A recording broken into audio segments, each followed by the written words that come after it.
Olá, pessoal. Meu nome é Roseli. Nós estamos aqui para mais um encontro virtual de estudo, de aprendizado, de conhecimento e de reflexões. Agradecemos aos anjos e guardiões que já harmonizaram, higienizaram e limparam este ambiente com muita luz, com muito carinho. A nossa palestra de hoje será sobre o capítulo 15. Fora da caridade não há salvação. O Evangelho segundo o Espiritismo de Allan Kardec. Bom, o que é caridade? Quando se fala de caridade, logo se pensa na caridade material, que é a mais fácil de fazer. Usar da caridade com o próximo é muito mais do que dar uma moedinha no farol. Desenvolver a caridade moral começa na nossa própria casa, com o nosso próximo, aceitando ele do jeito que ele é. A caridade, ela é um exercício de pensar, eu me preocupar com o outro.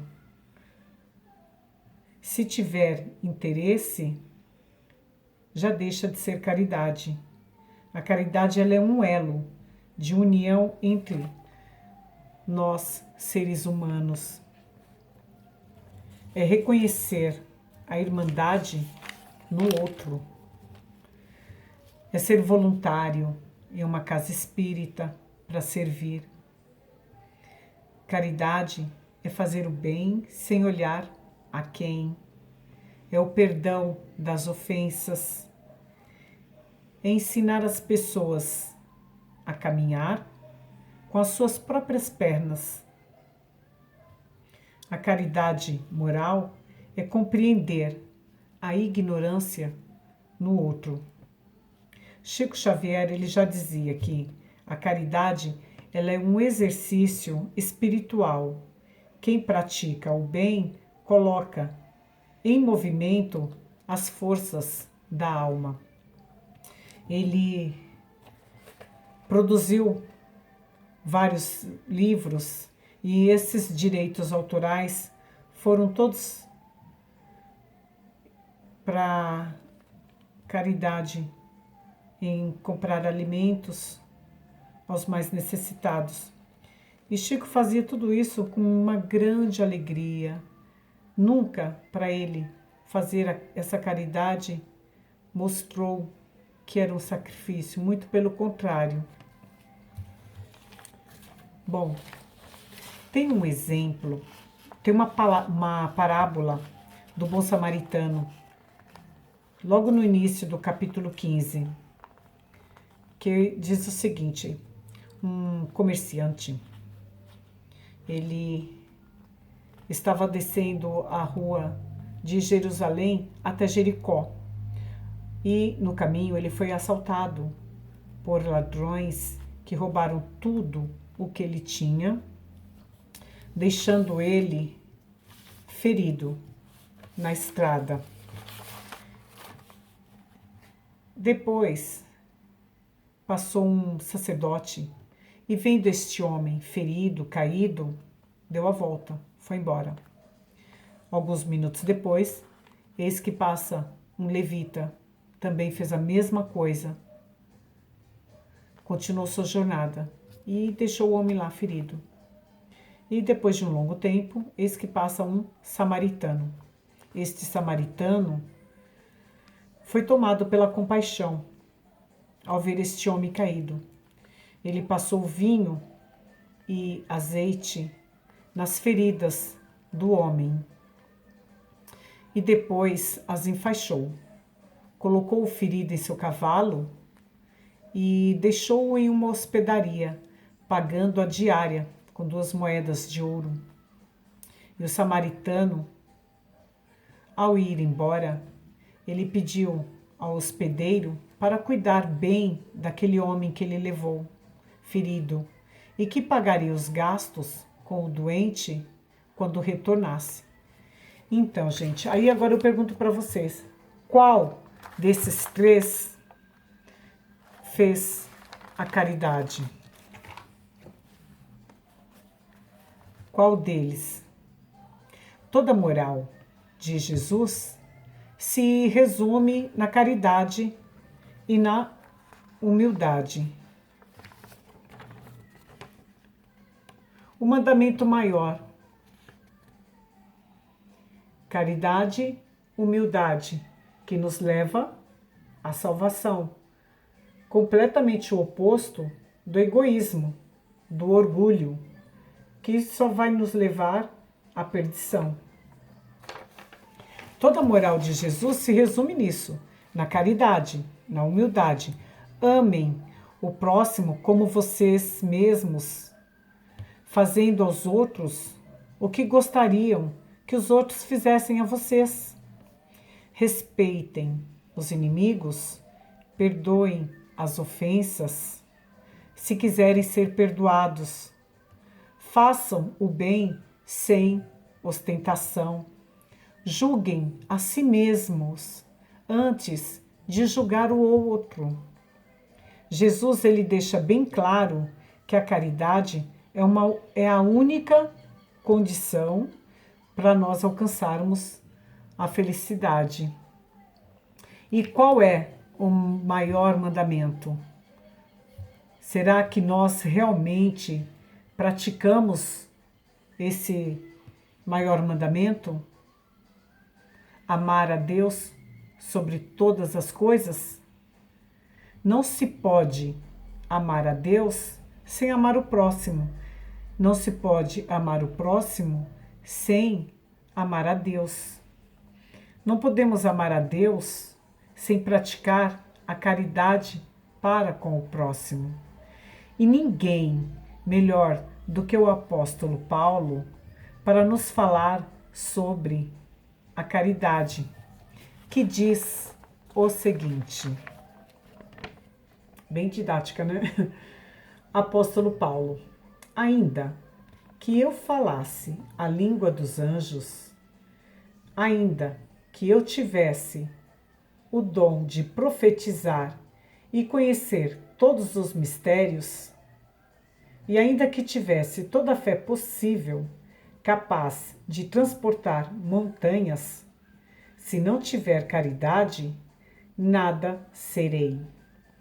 Dentre essas três virtudes, a fé, a esperança e a caridade, a mais excelente é a caridade. Ou seja, a mais importante entre fé e esperança é a caridade.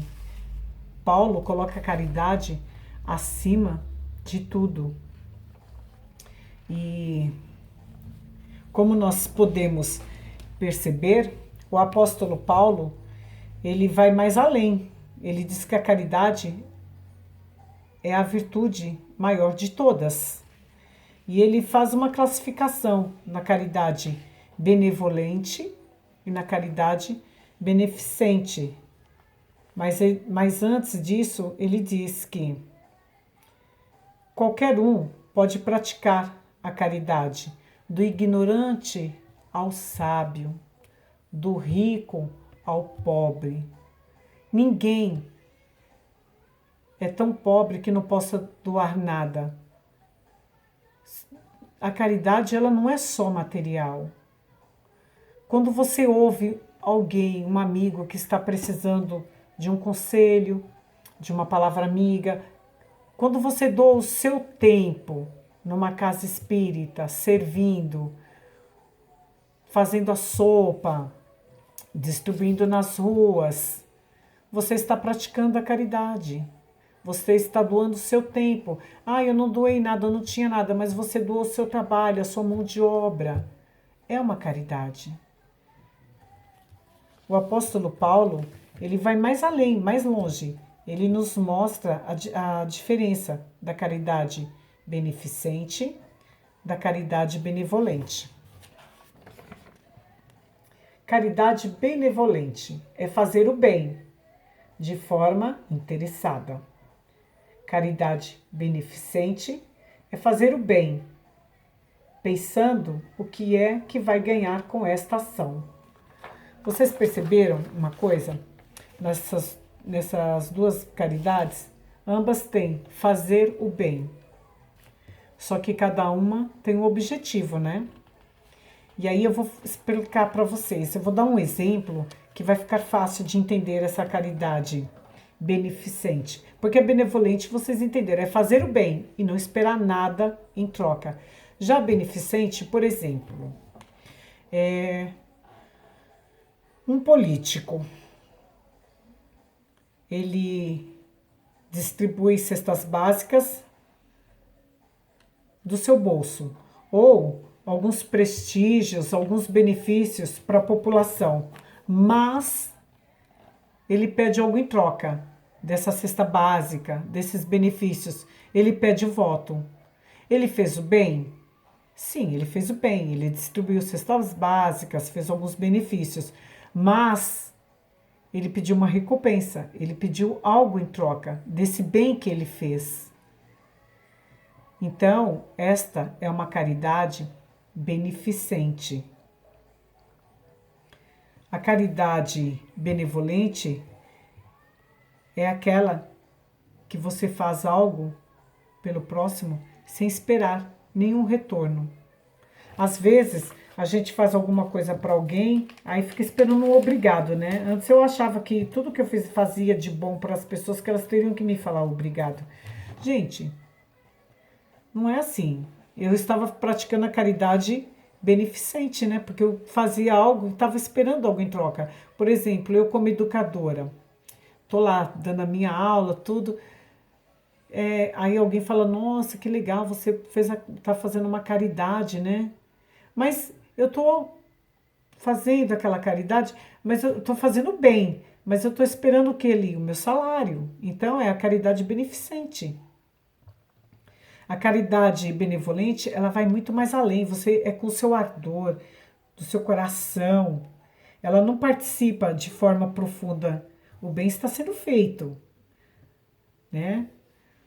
A caridade benevolente, quem foi beneficiado por ele não está sendo virtuoso.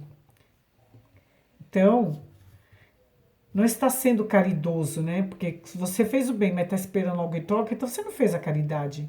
Você fez um bem, mas se você recebeu algo em troca, você não foi caridoso. Ou seja, o bem ele tem que ser feito pelo ardor natural do coração, como uma emoção profunda do desejo do bem, e não por algum interesse moral ou material.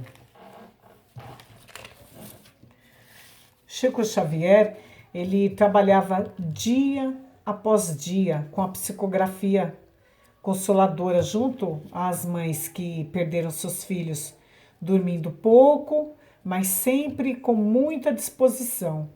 E em seu pleno sorriso de felicidade, em seu semblante, ele sempre estava sorrindo, né?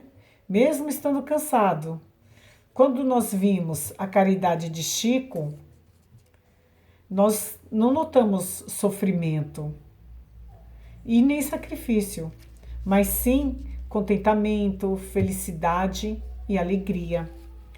Não há necessidade de divulgação, de aplausos ou recompensas externas para quem pratica a caridade. As satisfações, elas vêm de dentro e é mais do que suficiente para quem pratica. Os irmãos que praticam a caridade, independente de sua crença, de religião, são discípulos de Jesus. E é justamente por falarmos em discípulos de Jesus que Kardec ele faz uma reflexão para nós sobre o dogma que foi criado pelas igrejas em sua época. Fora da igreja não há salvação. Que é a mesma coisa, né, de dizermos fora da verdade não há salvação. Gente, peraí, como assim? Fora da igreja não há salvação? Ou seja, somente a igreja é que traz a verdade? Só quem está na igreja é que tem a verdade? Será? Aí, como é que fica isso? Será, gente? Não, não é não. Olha, a igreja, nessa época, por que se disse isso? Fora da igreja não há salvação? Porque ela queria ter mais fiéis para si. Tendo mais fiéis para si, teria mais dízimo, teria mais poder. A igreja nessa época ela era muito centralizadora. Cria esse dogma para não perder os seus fiéis. Já para outras religiões, basta você confessar os seus pecados e você já está salva. O evangelho, ele diz que a salvação é o ato de se salvar, livrar-se de um perigo. Algumas seitas dizem que salvação é você se curar. E já algumas religiões diz que se você aceitar Jesus, você já está salvo. E assim vai. Cada religião com a sua interpretação. E para nós, espíritas, o que é salvação? É nós nos libertarmos das nossas imperfeições desse mundo material, vicioso, que nos afasta cada vez mais da lei de amor e melhorando a cada dia, nos perdoando, que nós vamos melhorar.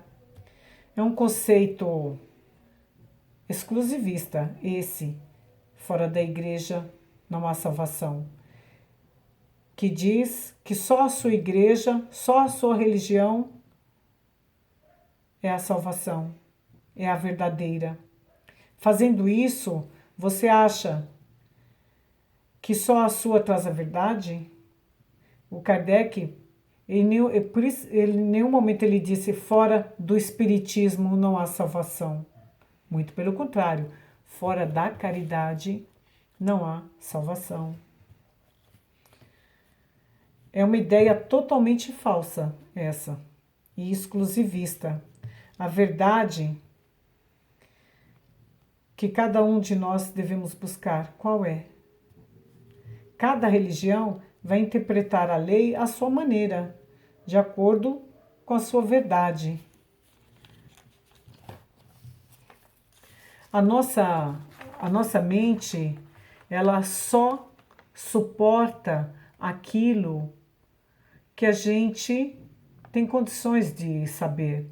Por isso que a nossa lei, ela é justa e misericordiosa. Jesus disse: conhecereis a verdade, e a verdade vos libertará. Ou seja, à medida que nós começarmos nos depurar, trabalhar os nossos vícios, trabalhar as nossas imperfeições, é que nós vamos conhecer a verdade. Essa verdade, ela está no interior de cada um de nós. Essa verdade, ela é proporcional ao grau do nosso conhecimento.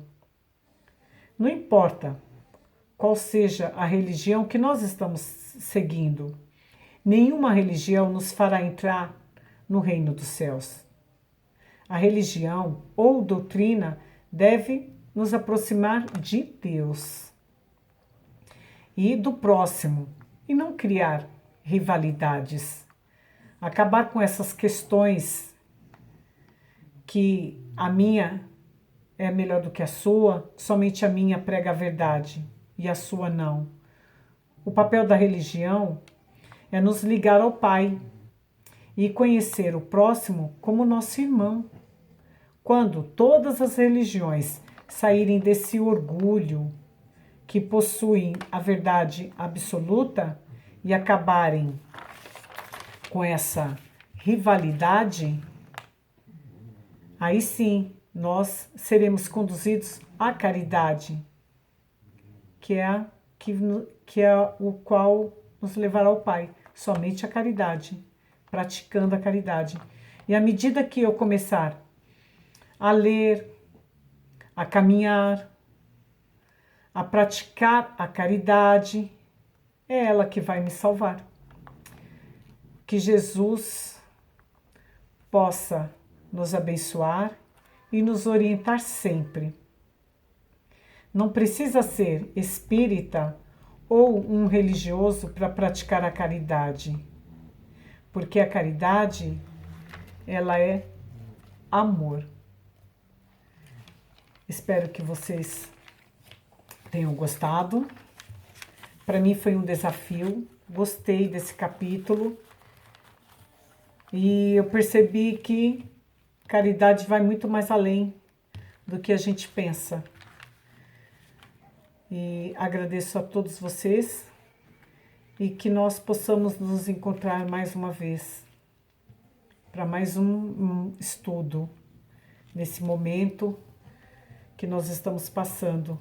Somente a solidariedade, a paz é que nos conduzirá ao Pai. É amando o próximo, sem esperar nada. E que nós possamos praticar mais a caridade. Mesmo que no começo seja aquela caridade, o fazer, né? Já é um belo começo. Com o tempo, ela se tornará benevolente.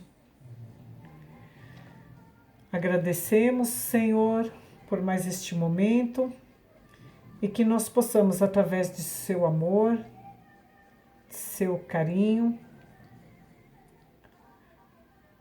nos amarmos cada vez mais.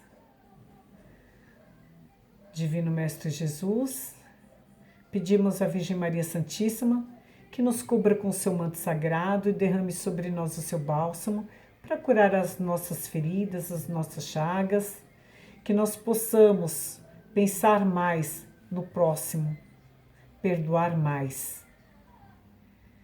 E assim nós seremos conduzidos ao caminho da luz. Obrigado a todos e até o nosso próximo encontro virtual.